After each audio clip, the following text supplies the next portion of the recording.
Hey, so welcome to episode 2 of the Povcast, where we find out our guests' point of view. Today we've got Tony Borg. Tony Borg, you're very well known and respected on the boxing scene. You've had a really successful career yourself, amateur and professional, and then a longer career as a trainer. So I think we need to mention some of your successes as a trainer. You've trained Lee Selby, Gary Buckland, and also Gavin Gwynn. So there's some of the names to boast about for yourself. I really want to take it back to you and the early years to begin with, to gain a bit of perspective on your life and who you are as a person. So tell us a little bit about the early years growing up in Cardiff. Yeah, I was born in the docks, Cardiff Bay. Lived there till I was 3, possibly 4, and then I moved to Splot in Cardiff. It's a pretty tough area, lots of scrapping. All the kids, it's just the norm really to be scrapping with other kids from different streets, different areas. But by the time I was in 6, 7, my mother was getting a bit annoyed where I'd got in trouble in school and asked to leave one school and go to another school, little things like that. And my auntie then told my mum to take me to a boxing gym, get me in boxing. I was 7 when I went to the first gym. I've been in the gym since. So you just sort of found a passion. What sort of fueled that passion, do you think? I remember the first night I went into the gym down in Cardiff, near Cardiff Bay. Just the smell of the gym, the noises that all the boxers were making. I was just fascinated by all of it. Just looking up and saying, "This guy's a professional boxer and this guy's a top amateur." And it was just fascinated me from then. And who do you think was really influential in those early years when you were still a kid and sort of powered you on to stay on the boxing route? My mother and grandfather. Yeah. My mother's attitude basically was a couple of times she came home from shopping or whatever, and I'd be sat in the room. She said, "What are you doing here? How come you're not in boxing?" I said, "I'm not going." She said, "Well, why?" I said, "There's no boxing tonight." "Oh, right, okay." Then it happened again. And the one instance, it was the third time that week or that fortnight, that I'd been at home at the wrong time. So she said, "Why are you in the gym?" I said, "There's no boxing." So, "What do you mean there's no boxing?" I said, "I packed it in." She said, "You packed it in, have you?" "Oh, right, okay." "What are you going to do now?" I said, "I'm going to youth club." She said, "You ain't." I said, "Where am I going then?" She said, "You ain't going anywhere. You ain't going boxing. You ain't going anywhere. You go to your room." And she meant it, So after 3 days stuck in the house doing nothing, I just thought, let's go back boxing. And I've been in the gym ever since. Yeah.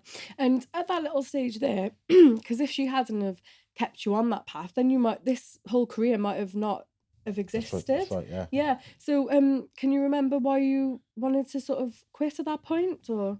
My friends were coming home from school and then they were going outside, play with their girlfriends or on their bikes or skates or doing all these the normal things. I was coming in and going straight to the gym, and it was just getting me down. Like I had the guts of it, so I just packed it in. But luckily for you and luckily for everyone else, that wasn't the case. So, and what about your grandfather then? What sort of what did he do to keep you on that path? As I said, when I moved to Splot in Cardiff, it was a pretty tough area, rough and ready area, and he was a hard fighting man. And I had 3 sisters and my mother, no dad, no brothers. And he just instilled in me, you've got to be able to look after yourself and your sisters. You don't shy away from anybody. Anyone bullies you, you give it to them. Anyone bullies one of your sisters, you give it to them.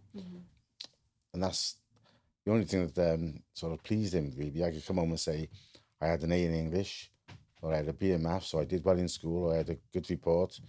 Didn't interest him at all, really. But if I said I had a fight, he'd say, "Pull a chair, I can't sit there and tell me what happened." Details. And so I just found that being successful fighting, boxing, pleased my grandfather and my mother also. So I just rolled with it. Yeah, that's good. All right then. So, did you obviously we're talking about a few decades ago now, and did you experience any sort of racism in those early days or anything that shaped you? Well, to be honest, I've been asked this question quite a few times, and I don't feel that I felt as much as other friends that I, at the time, are saying now. Maybe it didn't happen as much, and I certainly didn't notice it as much. So obviously there were instances. One early one I can recall, I boxed for I think it was the NEBC Championships. We'd all the winners that year went to Germany, a 10-day trip, I met up with the team. I was the only Welsh one that year. Met up with the team with at Heathrow Airport, and they were doing a roll call. And I was at the top of the steps, sat with one or two travellers. Bobby Frankham was one of them. And we just sat there, and they were doing a roll call. And I heard my name, but not properly. I was in a conversation, and I heard them repeat my name. So as I went to say, it's me, I heard someone say, is the name, not the name of the coon there? And I lost it, you know. Yeah. I stood up and I was arguing, demonstrating, and we were arguing. And he was trying to get up the stairs to me. I was trying to get down the stairs to him. People were pulling us apart. And one of the trainers there basically had a word with him and then said, oh, listen, he's apologised now. He's going to apologise. And he stood up and I said, I don't want your apologies. Yeah. Let's go consulted, like, you know. That was one of the, just stood out there and then, like, you know, I was the only Welshman there and the only black guy there. So it was a bit of a wake-up call, really, but never really affected me. I just remember it. Yeah. But and I think you mentioned that your friend, is it Frank? Smiley. No, the guy which stuck up for you. Oh yeah, Bobby Frankham. Yeah. He went on to he's won the NEBCs, obviously. I think about a year, 2 years later, he turned professional, and he got banned from boxing for life. In his first professional fight, he was coming unstuck during the fight. The referee stopped the fight, and he attacked the referee and gave the referee some abuse. Yeah. And they banned him for life. That's crazy. So, is there anything else you want to say on grown up and the racism sort of thing, or do you want to move on from that? I had another incident in school. In the third year, a guy called Ismaili Gal, Smiley we called him, turned up at the school. He was, 6'2", jet black, and he just stood out like a sore thumb in the school, like, you know. And I was quite friendly with him, and we got chatting, and he was a really nice guy, very polite, a real nice person. And we were in we were in music one day, and a teacher, her name was Mrs. Pierce, was getting us to do this little setup with the music. And my mate Robert Jones, who had drums and was a drummer, he was playing the drums, obviously. Another girl was playing Juliet Kino was playing the flute, and somebody else was playing saxophone. And she's sort of looking around. She said, "Oh, Tony Borg." And I thought, "Oh God, just leave me out of it. I just want to sit down and just mess around, like, you know." Tony Borg, can you stand up, please? I said, here we go. And she gives me this triangle. And I said, what the hell is this about? You know, I sat there and I got to just press. I just stood there, just went with it, and just did what I did. And then she just looks across to Smiley and she says, Smiley's, we're all about 14. Smiley's like 6 foot tall, black, white teeth. She says, Smiley, what can I get for you? I wonder if we got any bongo drums. And the classroom went quiet, except for me, and I screamed at her. I went crazy. Smiley was going, "Oh, don't matter, don't forget it. I said, no, I know it. I said, how dare you speak to him like that? I said, you're disgusting. Nobody in this class ever moans about your bald head. Because she had this, she had very, very, very little hair. Right. And I just had to come back with something, like, Yeah. It's a bit horrid, I suppose, but I just had to go about that, and I really upset her, and I tried to upset her. Yeah. But that was horrible incident. She deserved it. Because it's instances like this over the years where you do stick up for people of colour that makes changes along the way. Yeah. So, it's nothing. She was in the wrong at the end of the day. We've talked a bit about your early life and a little bit about school and some of the things that you went through and your influence from your grandfather, and your mother. So I just want to talk a little bit about when you did lose your mother so young. I'm really sorry that you went through that. But obviously this then threw you into like a position that you had to look after your sisters. Yeah. So I'm just wondering how you coped with that at such a young age. Now I look back and I just think it's hard to believe what we went through as kids. I remember I had a very little family over here. The biggest part of my family at the time were in Australia. My mother's sister moved to Australia in the early 70s. So we had a huge family over there, and then we got family in Birmingham and Manchester, but very little in Cardiff. There was very little of us, so we just got on with things, really. just kids. I was 17. My one sister was 18. I had another one 14, and my younger sister was all 11.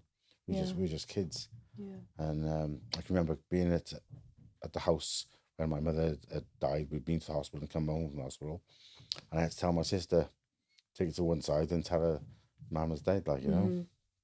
Um, Looking back now, I just literally, oh, Suzanne, come here a minute. I said, Mum is dead. I literally just like that, just my auntie went, oh my God, Tony, you shouldn't have done it like that. So what did you want me to do? I wasn't You were a young boy. Yeah, I'm not the most emotional person, not a compassionate person, even now. I just took it to one side. I said, listen, you want me to go and doing whatever you were going to do tonight, but Mama's died, or Mama's dead. My sister just broke down. I thought, oh, what's up? Everyone was crying around me, and I was just as I am now. Yeah. I'm still the same today, like, you know, not happy about it, but I'm not sad about it either. It's just the way I am. So you're more like, well, logical, and it's just Yeah. a fact sort of thing. But that must have been so tough for your sisters as well, losing a mother so young and then being brought up by their big brother, who, like as you said, self-confessed, not that emotional. It must have been quite tough for them as well, would you say? Or Yeah, well, I sort of grew up overnight, and then I go through the age. My sister was younger, 1 year below me. She was like 16 at the time, 15, 16.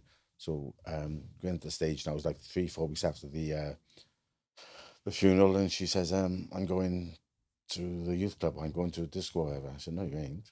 So I am. I said, no, you ain't going in. I was started being the dad. I never had a dad. I didn't know how to be a dad. I didn't have a dad. But for some reason, I just decided, no, you ain't going. And it was things like that. So we never fell out big time, but it heads a bit sort of thing. Yeah. Did she take a bit of a mothering role to the younger sister? Or? Yeah, she did. Yeah, but my elder sister struggled really bad, more than any of us, with my loss of my mother, and she just wouldn't come back to the house. No memories. So she had a boyfriend at the time, and they moved to Tenby, and they've been there ever since. Wow. And she's actually in hospital now, just surviving, just hanging on. We thought the last 3 weeks, any phone call we get, we think she's gone, like, you know. Yeah, I'm so sorry you're going through that at the minute. Yeah. All right then. So that takes us up to you getting a bit older now. You're still doing boxing at that point? From the age of 7 to now, I'm still. Yeah, so there was no break while you were looking after the sisters. No, straight through. All right then. And tell us a bit about when you started working the doors in Cardiff. Have you got any stories that you want to tell us about that, or how did that come about? Well, 18, 19, you got it's the first time you get that bit of money in your pocket and you're doing things, and started going out. So I was going out to different clubs, and all my friends were big, much taller than me, much bigger than me. I was tiny, and we found this one club. Which there was a party in there. Somebody we knew, so we joined this queue outside this nightclub. It was Sloane's. In a hotel called the Westgate Hotel in Cardiff. We stood outside in this queue, joined the queue, stepped up the stairs, walked to the top of the stairs, and there's a black guy on the top of the stairs, only a small guy, Darky Hughes, I think his name was. I thought, oh, I recognised him, like, you know, he's a boxer. I thought, oh, he's going to recognise me. So we walked up the stairs like this, and he looked at me. He said, come here a minute. I thought, oh, God, he's rumbled me like I'm not getting in. He said, Tony Borg in here? I said, yeah. He said, what are you doing in here? I said, it's my mate's party. He said, what are you doing here? You should be in home training. I said, I was home training this time of night. He said, have you trained today? He said, yeah. Did you train yesterday? I said, yeah. Okay, go on in. I walked 10 steps past him, and I'm thinking, oh my God, I'm in a nightclub. I was tiny. I just thought, wow, I'm inside the nightclub. And I had a glass of martini. Martini. Because my mates were drinking these pints. I tried a pint of lager. Oh, I didn't like that. Yeah. So I tried this bitter. I didn't like that. But I can't drink any of this. So this girl said, try this. And there was a martini. I tried that. I thought, right, okay. And I drank martini for about 5 years. I didn't like the taste of any of the. So crazy. Drinking martini. So funny. But so that was your little taste of nightlife. So how did the doorman how did that come out? As I said, we'd go to that club at first, then we started going to a few different clubs, and then inevitably you're going to a nightclub and it's going to kick off somewhere. There's a bit of fighting and scrapping, and I just love a fight, and I just where my grandfather would always, when I listen to a story, I'd want to see the fight. So if there's a fight at the other end of the dance floor, everyone else say, "Oh, leave it go. It's the Docks boys or it's the Fairwater boys." But I'd have to run over them. I'd have to be there, like, you know. And I think I was breaking a fight. There was 2 or 3 people fighting, and I knew them, and I got involved and just sort of tried to calm it all down. And one of the doormen took me aside to one side and said to me, "Do you fancy your job?" I said, "Are you joking?"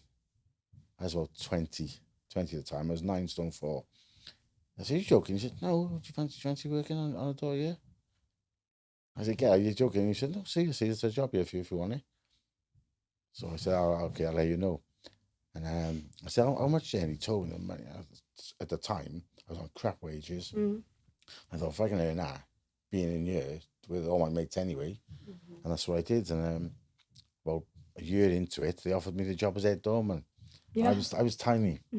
I took on that job. It was good money, and I just rolled with that for a couple of years in Cardiff, in 1 or 2 different clubs. Then I moved to Newport when I was 21. I bought a house in Pill, down the road from here, and I started working the doors up here. And I was working full time as selling kitchens and hardware, DIY store. I called Handyland. And then I carried on working on the doors. Yeah. So you were basically holding down 2 different jobs, and then you were still doing your boxing while into your boxing at the same time. It was a nightmare at some stages. You know, I bet. Work. I'd leave the house in Newport about 8 in the morning. I'd get to the store in Cardiff at 9. Work there till 5 or 6. And on the weekends, then I go to my sister's because she still lived in Cardiff. Obviously, I go to her house, have a shower, get changed. I go to work on the door. Finish work on the door 2 in the morning. We'd all go to Caroline Street for chicken curry and chips. Yeah. Hang around till 3 or 4. Then I get home, get into bed about 5, up in the morning, and have to be in Cardiff on the door at 9. Oh my gosh. You know, so it was crazy, yeah. How long did you keep that up for then? About 5 years. Did you? 3, 4, 5 years, yeah. Wow, fair play. So if we talk a little bit more about, well, actually, what led to your short stint in jail, and was that a turning point for you? I'm smiling. I'm not proud of it. It's just one of those things. One of those One of those things. things happened. I'm not proud of it. I'm certainly not ashamed of it. I wouldn't.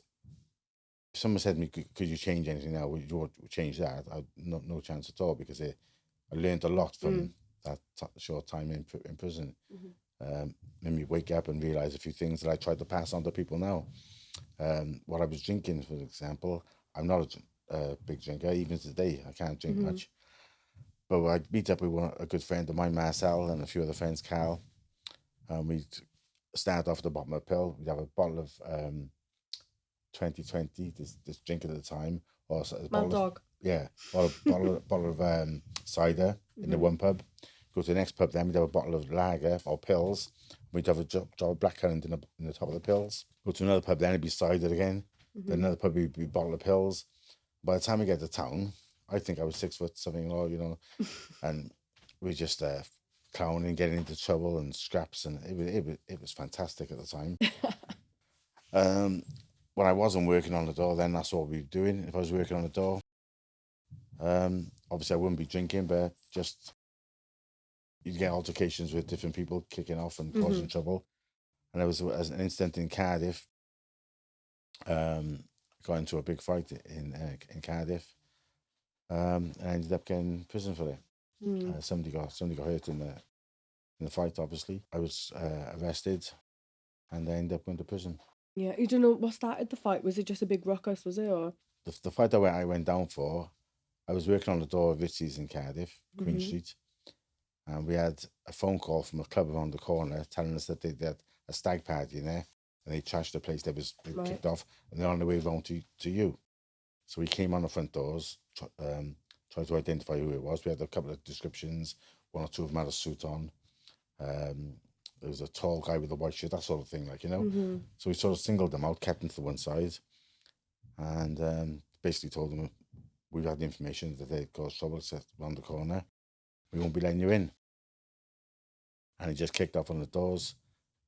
Somebody threw a punch at me. I threw a punch back, but it just landed badly on somebody's chin, and they went down face first, I think, and hurt their face. And Rest is history. Rest is history. Yeah. Yeah. So how did you find jail then? And was it a bit of a shocker to keep you out there? Obviously. Yeah, when I went to court, my in the meantime, I had an accident. A car hit me and snapped my leg. My God. So it's like in that 2-3 months before we went to court.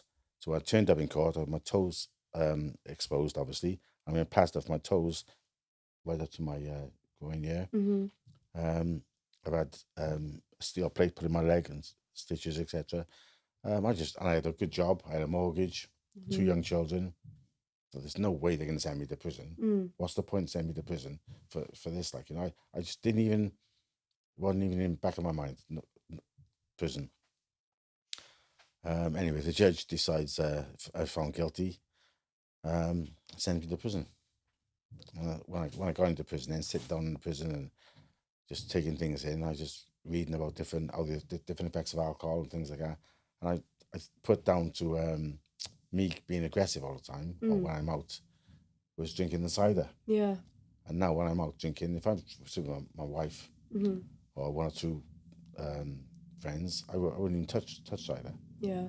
It just makes you a little bit lively, a bit more aggressive, I suppose. Yeah. I just put that down to experience. And I think different drinks affect different people in different ways. Definitely. And Yeah. I just try and pass that on to my children and my close friends. And while you were in there, did you? Because obviously you're quite a well-known guy. Was there people in there that you knew, or? Yeah, loads. Yeah. Loads. It was I knew loads of people in there. A good friend of, oh, not a good friend of mine, a good friend of mine's brother was in there at the time for Lynette White murder trial. Yeah. He So was, the Cardiff Five, is it? He was in there at the time, and I spent some time talking to him, and he told me at the time, he said, if I was in here now for something like fighting or pinching a cat, even, and I was not guilty, I just say, okay, I've got away with it in the past. I just roll with it. He said, but I'm not going down for this. Yeah. I had nothing to do with it. I wasn't there. It was nothing to do with me whatsoever. Yeah. All them years later, we find out it's completely true. Yeah. They weren't even there, so. It was false, wasn't it? Shocking. Was it one of the Acty brothers that? Yeah. John Acty, yeah, because you're friends with his brother Carl. Carl's my best mate. Yeah, we grew up together. Yeah. How did that affect all of their family and everything? Well, obviously, very badly. Ruined the family. Yeah. Ruined the family. I mean, Carl's mum was a lovely, lovely woman. She stuck her door to the local shops. Really bad time now. Well, actually, that was such like a poignant case that they, I know in USW anyway, University of South Wales, on their criminology course, they actually use that trial as in their training and everything. So I went to the trial. I went every day. You did? Yeah. It started off in Cardiff, and obviously the trial ended up in Swansea. Yeah, because they did go down for it, didn't they? But then it got overturned. That's right. John didn't. John was remanded in custody for a long time. Spent a lot of time but he was found not guilty. Yeah. As with Ronnie Ackley, and 2 others are found guilty. Yeah. That's one crazy story, but so moving on, after that, I want to go back to sort of boxing. And I think there was an anecdote that you wanted to tell me about one day, about when you're trying to make weights, because I know you went through a terrible time. Back in the day, they had different sort of notions of making weight than they do today. Making weight was always really hard for me. I was always very small, but I was quite very muscular as a kid. And not a lot of fat on me because I was training all the time. And if I wasn't training, I was out running around playing football or baseball. But my trainer would always get you in the gym. So if I had the championships the next week, jump on the scales, and we'd all get on the scales. And whatever weight you were in, literally. So there'd be, I get on scales at this one instance. I think I got on scales, I was 47 kilos. So right, I'll put you in a 45. So you got to lose 2 kilos. I'm 47 anyway. Got to lose 2 kilos by Saturday to go to the championships. And then if you win Saturday, you go on to the next one. So you hold that weight, and you got to be 45 kilos again 2 weeks' time, and then it goes on to the Welsh final. And it could be like a couple of months away. I won the Welsh final, and then I go into the NEBC, the British championships. Like, so I've won the Welsh title, going to the British. Amazing. And it was just killing me making the weight. I come home from school, and I've had to be in the gym for say 5 o'clock. So I was then walking to the gym, go past the corner shop of my street. And I just had to get a drink. Like, I was dying of thirst. And my mother knew the situation anyway, so she wouldn't let me have nothing in the house. So I just got in the shop and just drank this pop. And it was just, I just had to have it. I was dying of thirst. Walked in the gym, and my plan was to train a little bit harder, get that off, like, you know. My trainer says, jump on the scales. I said, no, I'll train after, I'll weigh afterwards. No, you weigh now. I said, no, I'll weigh when I finish training. He said, you weigh now, because I'd weighed the night before, and I was probably, I don't know, 46.2 or whatever, you know. So I got on the scales, I'm 47.5, and he just wiped the floor with me. He just went crazy. He said, all this hard work I put into you, I got you to the British finals. You're in the British finals next week, and look at you. Oh, I think, Jesus Christ, you know, it was killing me making the weight. So he stormed out of the gym. I'm back about 10, 20 minutes later, and just around the corner from me, there was, in Broadway, Cardiff, there was a snooker centre called HQ, and next to that, there was a massage parlour. So he's gone to this massage parlour, come back and said, right, I've arranged it for you to go and have a sauna. I think I was like 15 at the time. I think, is he real? Does he? No, that's a massage parlour. So I just looked at him. He says, all right, I've sorted out. So he takes me across there anyway. Walks in. The lady on reception, I was 15 at the time. She was about 18, 19. But she was my neighbour. Oh, she had lived a back to shock. back with me. So that was a shock. And she was absolutely stunning, beautiful. Like, all the kids in my street, all the kids in my school were idolised this woman. Yeah, everybody did. And she's there behind this desk. And Jesus Christ. So my trainer's already told the situation. I've walked through, stripped off, got in the sauna. There's a wooden bowl there with a big ladle in it, but nothing in it. It's on the floor, and I'm in the sauna, I'm trying to sweat. And there's nothing coming out of me because there's nothing in me, like, you know. But also I'm standing, oh, Jesus Christ, I'm sat in the sauna. I'm busting to wee because I've just drunk this bottle of pop. So I gets up to go out to the toilet. I looks and sees my trainer. He's still at the desk chatting up this girl, like, you know. Yeah. You know, she was young.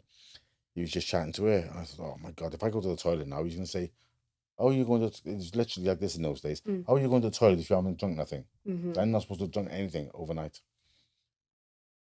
So I just sat back down.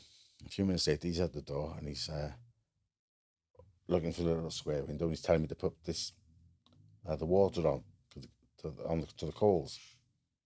So he walks away. While he's gone away, I thought, oh my God, I've got to go. I'm absolutely busting. So he pisses in this ladle, right, and puts it into the wooden bowl, yeah. And it's a tiny little sauna now. It's roasted in it. Oh no! So I've pissed in here now, and the smell of the pit is dry urine, right? I'm totally dehydrated, really bad, and the urine's like dark yellow. I'm sat there. I put it down like this, and just sat there like this. So he's tapping on the window. He says, he points to the bowl. The bowl. He says, you got to put the water on the coals. I'm thinking, oh no. He said, put the water on the coals. So I just ignored him a couple of times. So he's banging the window again. He said, you fucking stupid. He said, she just said no. Doesn't work. It's not going to be hot enough for you. Put it on the coals. Oh, God, okay. Just wait for him to go away. Yeah. I'll do it. And he's not moving. Just stood there with a little window here, looking for the window.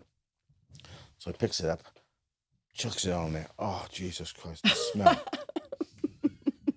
Honestly, I was bad. I had nothing to cover my nose, nothing, just my hands over here. The smell was chronic, honest. I'll never forget it, yeah. Oh my gosh, that's terrible. So, do you want to tell us a bit more about how bad it was actually that how strict they were trying to get you to make weight in those days then? What was their tactics? Well, in those days, we'd literally go in our gym and he'd get on the scales and he nearly 9 times out of 10, he'd say, right, you're going the weight below. So I was 47 kilos in this instance. And he said, right, you're going to 45. But the finals would be a couple of months later. And if you went on to the British then, that could be months later again. It could be like half a year, 6, 7 months. So you had to maintain that. Yeah, and it was impossible. You know, it was to kill us. And he just said, right, go home tonight, don't have nothing to eat and nothing to drink. That's all. That's crazy. So but obviously in order to be physical, which boxing is such a physical sport, you need to be, sustained properly with the right energy. So how did they expect you to perform and still? I think in those days they just didn't know any different, and they just the trainers then did what their trainers did. So he was telling me what his trainer did for him in probably the 1930s, 1940s. That's how far. So he was telling me in the 70s, doing the 70s, what he was doing maybe 30 years before. Yeah. And obviously things have moved on now, and we do things a lot differently. I mean, everybody brings a drink to the gym with them. Yeah. And during their training, they're drinking. Keep hydrated. And as soon as after training's finished, they're drinking, they're getting the fluids in them again. Yeah. We couldn't do that. So you struggle with that then for years? Yeah, that's a struggle, yeah. So do you want to tell us what your proudest moment is as a boxer yourself? It could be amateur or as your professional career. Myself, it had to be 1981, the British Schoolboy Championships. They were at Derby Assembly Rooms in Derby. I'd won the Welsh 2 or 3 times before, but never got to the British final. So this year I got to the British final. I was walking around the Derby Assembly Rooms. It was like mid-afternoon, sorry. I was first on in the evening, I think it was, or second on in the evening. I was walking around, I could hear this piercing voice. It sounded like my sister, but obviously I'm up in Derby, it can't be my sister, but it just sounded like, anyway. I was walking around on the floor. So I'm looking up the tiered seating, like, as I looks up, there's my sisters with my mother. And they had no money. My mother had no money at the time. And they got jumped in a minibus, and they came out to Luton, sorry, Derby Assembly Rooms to watch me fight in the British final, like, you know. And I won it that year, like, and winning that year was amazing, because my mother told everybody and anybody would listen that my son is this, and my son's going to the Olympics. Yeah. If I go to we never used to have much squad training for the youngsters in those days, but if I went to a session, something different, or sparring session away, my mother tell everyone, they're trying to get him all over the place now. They're offering him fights in London and Bristol and all. It was just lies or exaggerating. She's just so proud and bigging you up. It looks like he's going to the Olympics now. I just, Ma'am, what are you telling? I just stood in a chip shop, and the woman behind the counters telling me she's so proud of me going to the Olympics. Yeah. Well, what's wrong with that? I said, you echo. I said, I'm 15. What are you on about? You know. So she was really proud and would tell everyone, yeah. Yeah. Oh. Any other moments for your personal career that you'd like to? As a coach, Lee Selby went in there. Well, most of his fights really once he got to that level, he won the British and Commonwealth title. Great fight up in Liverpool, Stephen Smith. He won the European title in Cardiff. And then when he won the world title up in London, was just unreal, absolutely amazing moment, like, you know. And he took the world champion apart. Yeah. You know, it wasn't a close fight that we were, you know, hanging on if we won. Smashed it, like. He just absolutely wrecked him round after round. I was absolute class, yeah. And to see him now, a kid who had nothing, didn't achieve that much as an amateur either, but he knuckled down when he came to the gym. He really knuckled down after a couple of months, and he wouldn't let anyone beat him. So whereas he hadn't done circuits and certain sort of sessions that he hadn't really done previously, he went through a couple of months where he's coming second to last, or maybe third, you know, whatever. All of a sudden he's like number one. That's how he's first over the line. When we go running, when we do training, when we do bag work, circuits, and that's how he maintained his career. He did that all the way through his career. Always finished on top. Yeah. And how do you think he was able to do that? Natural ability, sheer determination? Was he hungry for it? What's the special sauce? I think it's a combination of lots of things, really. To be a really successful boxer is like a great meal, loads of ingredients, like, you know. So there's lots of guys here who got a great punch. Some are good movers. Some are really dedicated. Some eat really well, and they're just naturally trim. Some are really tall, so they're rangy. Some are short and powerful. They're a bit of everything. But to be not that one thing on his own ain't enough. Having a great punch ain't enough. Being a good mover ain't enough. Being dedicated ain't enough. You need a little bit of everything. Yeah. What I try and do here is the camaraderie in the gym is great. Yeah. I try to get them all working together and bouncing off each other. And like some of the boys will drive down from the Rhondda Valley, some from Bridgend, some from Bristol, some from Cardiff, and they come in here and they're all just one family. Tight knit. Yeah, really tight knit. Yeah. And if we get a phone call, it's an opponent for, say for example, Rashid, he's boxing, the tall, rangy kid. I'll get him to come in and him to come in, do 4 rounds each of them, to suit his sparring, like, you know. Yeah. And that's how they work. They work really well together. Yeah. But I said, having a big punch or being dedicated or being fast, those things on their own ain't enough. It's like lots of ingredients to make one meal. Yeah, makes complete sense. Yeah. And so when you've got younger sort of kids in the gym, like teenagers, how do you know, or do you know, if one's going to be like special? You don't know if they're going to be special because you don't know how their life's going to turn out. Like, you know, especially when they're young, and they go through their teenage years and then start going out drinking and girlfriends and all those things make a massive difference. But you can often tell when someone's got it, like, you know. Yeah. But it's what they do with it. You know, if they listen to you and they knuckle down and they stay online, then yeah, they're going to go places. But if they when they get to 16, 17, they go offline, get into a bit of trouble. The girlfriend gets pregnant. Any little thing can take them off course. Yeah. Is there anyone that you've thought from young, right, they're going to go places where then maybe something's happened? You don't have to name names, but something's happened in their life which has thrown them off course? Yeah, that happens quite often, unfortunately. Yeah. It's just life the way it is, you know. There could be the quietest kid as a youngster in the gym, training hard, doing everything right. He goes out the one night with a couple of his mates, has a really good night. One of his mates tries an ecstasy tablet or a pill or a bit of cocaine or something like that, and they have a good time on it. He's gone. Yeah, throws them off course.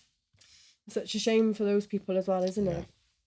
Yeah, so we've talked about your proudest moment as a trainer and bit of an out there one, so you can just answer this however you think's best. So what's your toughest fight in the ring? And then after that, what would be your toughest fight out of the ring that you've experienced? Physically?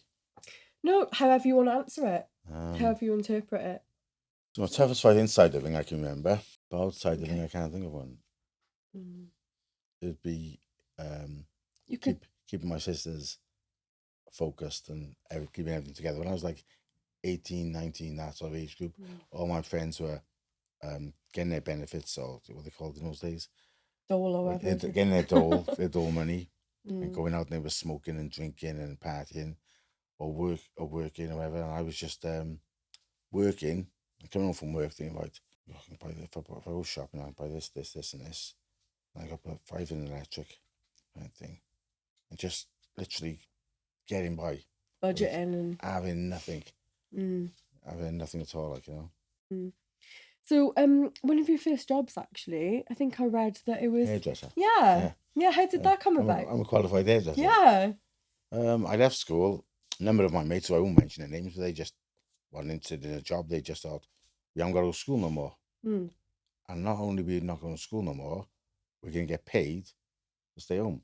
And that was their outlook. You know, they just thought they got their gyro or whatever, you know, from the thing, and they just that would sort them for Saturday night, and they just go out.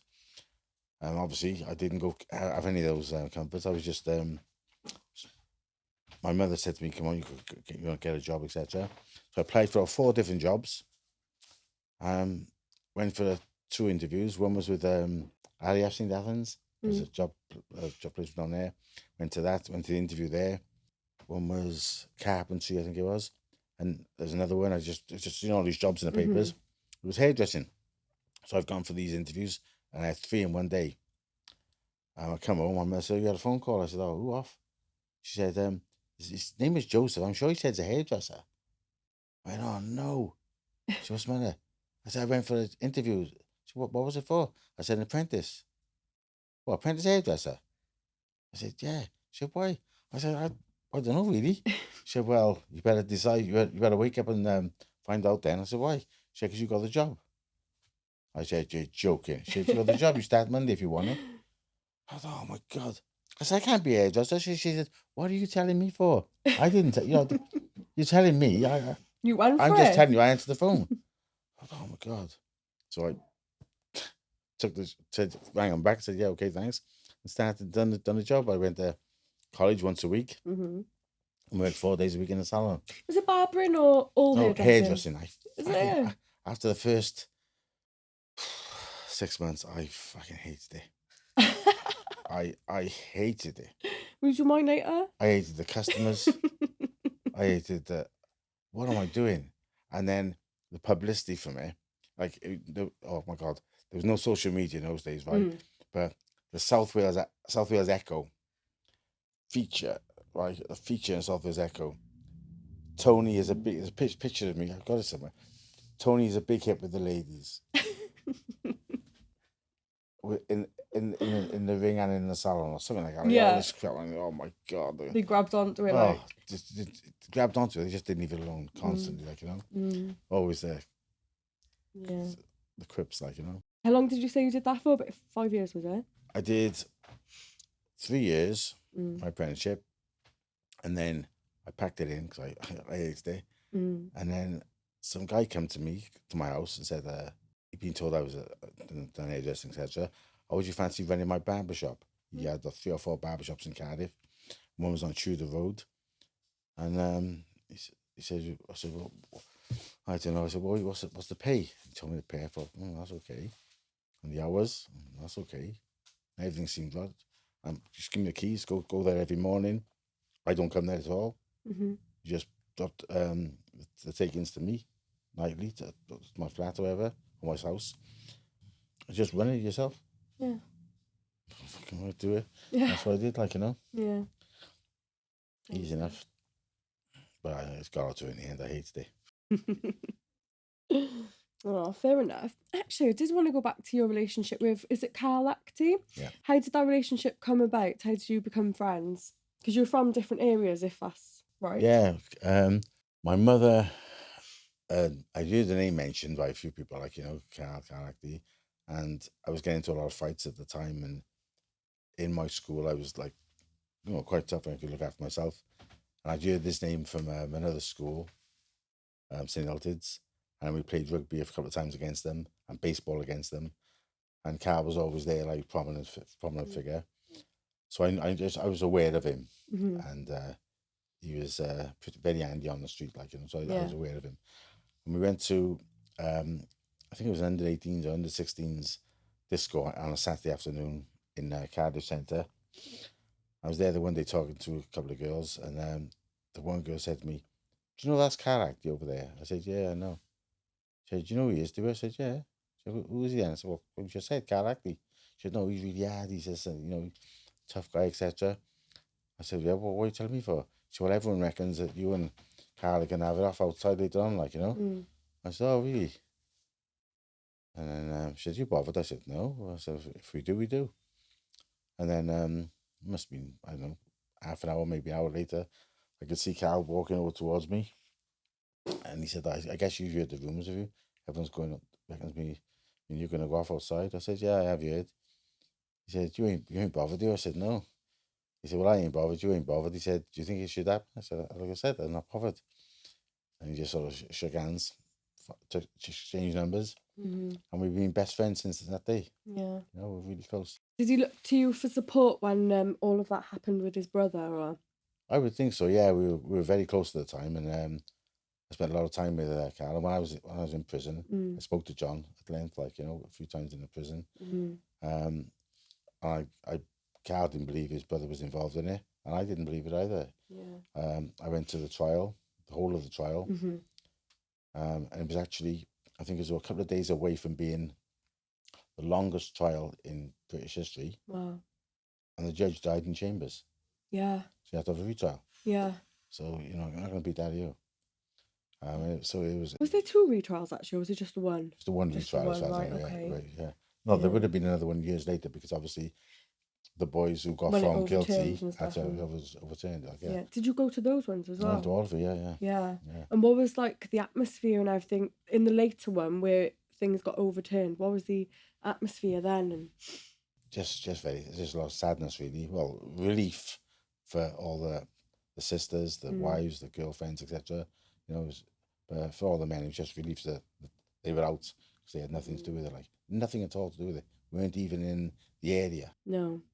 So it was shocking. And some of the lies the police told when at the first trial, when John was found not guilty, it was absolutely shocking, disgusting. The lies the police told, and the lies that the police got 3 or 4 other people to stand in a dock. Yeah. And say, like, they said that they seen John actually stood on the stairs and this person stood here, and it was all lies, all fabricated. Yeah. It was filth, really. I think there was another prostitute which was lying about it as well. Is that correct? Angela Basila, I think it was, yeah. Yeah. That's right, yeah. She said that she was in the flat at the time, and she's seen John actually there and this person there, and it was all lies. Yeah. Why do you think she did that? I think at the time, I think she was up for some other charge, and the police basically give her An out sort of thing. an out. Yeah, you help us, and we help you. It's just filth, isn't it? Yes, it's really bad. There's so much corruption in South Wales Police as well. We hear about it all the time. But yeah, so we'll go back to boxing now. And is there anyone you want to talk about? It can be people that you've worked with, years ago, going back, that have sort of influenced your career or anything like that, or even any people that you're working with at the minute, up and coming, that you want to talk about. Oh, any and every person I think I work with, they all have a little bit of effect on you. They rub off on you in some way or other. Some more than others, obviously. But I'd have to say, the success that Lee Selby's had. Yeah. It goes without saying. And then just coming along behind him now is there's Gary Buckland, who's around the same time as Lee Selby, won prize fighter, won a British title, fought for the European title. And right now in the gym, there's a number of champions coming through. And the main one at the moment is Gavin Gwynn. He's been a British and Commonwealth champion. Yeah. And he's boxing for the European title in London, early December. Amazing. So we're flat out now working at that one. I think he could be Wales' next European champion. Yeah. And go on to bigger things again. Definitely. So he's the one to watch right now. 100%, yeah. Yeah, that's amazing. And I think we're coming to a close now, but we have to mention the Fury fight last night. What do you think about that? So controversial. I think it's all pretty sad, really, that you've got people, young kids, going in the gym at a young age, going through their amateur careers, eventually being turned pro and given a license to box professionally, having a number of professional fights where they've got to sell tickets and to get on shows and working hard to get to where they get. And hopefully at some stage they get an area title fight or a British title fight, Commonwealth title fight. And you've got these people now on social media. Oh, like the Tommy Fury with like KSI and all of that. Straight in from nowhere, like, and getting title fights, earning more money than some of these boxers are in their lives. Yeah. So it's a bit of a shambles, really. Yeah, I know. It's because they've got like a platform, isn't it? So like the money's there, the platform's there. Which, that's fair enough. I can understand that, but I don't understand some of the boxing boards and the sanctioning bodies, WBC, etc., allowing it to happen. Yeah. Becoming a bit of a circus. And what have you got anything to say about Ngannou last night, or? Well, no. No. Fair enough. Absolutely no comment. Yeah. 2 guys have gone in there. They've earned a lot of money. Made a lot of money. They made a name for themselves. Good luck to them. But the rest of it is a bit of a circus to me. Yeah, fair enough. Fair enough. Thank you, Tony. You've been an absolutely amazing guest. We've absolutely loved it here, listening to your point of view. And I think we'll sign off there. Thank you. No problem. Thanks. Bye.